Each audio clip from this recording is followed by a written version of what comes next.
moi qui suis les guerres et la propagande de guerre et la désinformation depuis 20 ans, tout ce que je viens d'entendre, là, ça en fait partie. Et je voudrais rappeler cette phrase du Premier ministre britannique Lloyd George.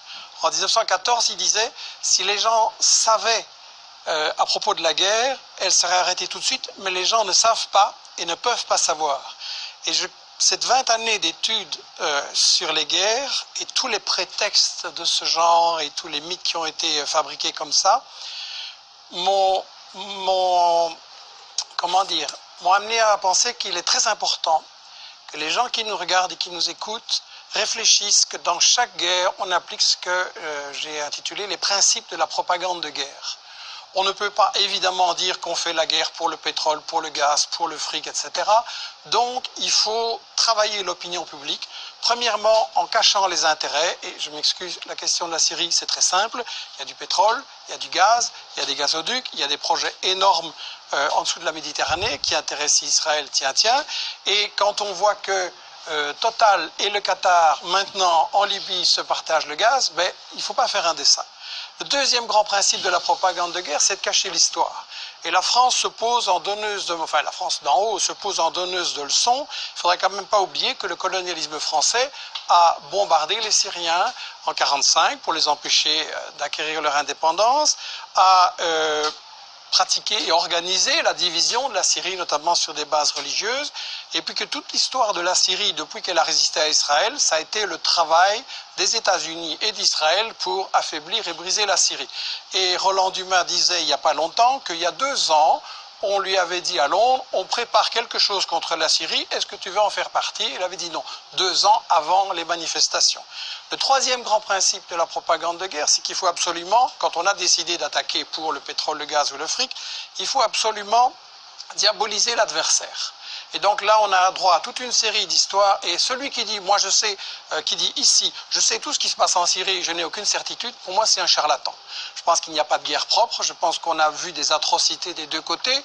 Et je pense que quand on se réclame de la justice, dire avant toute enquête, je sais qu'il va falloir faire quelque chose et je sais qui est coupable, c'est pas sérieux. Un tribunal qui jugerait comme ça ne serait pas accepté.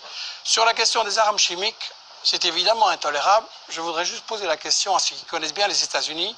Quel est le pays dans l'histoire qui a le plus utilisé des armes chimiques, biologiques et bactériologiques? Sinon les États-Unis, avec 250 kilos d'armes chimiques balancées sur le Vietnam et maintenant encore des bébés qui naissent comme des monstres. Et dans toute une série d'autres pays. Donc si Obama trouve que les armes chimiques c'est intolérable, il ne doit pas aller très loin pour punir les coupables.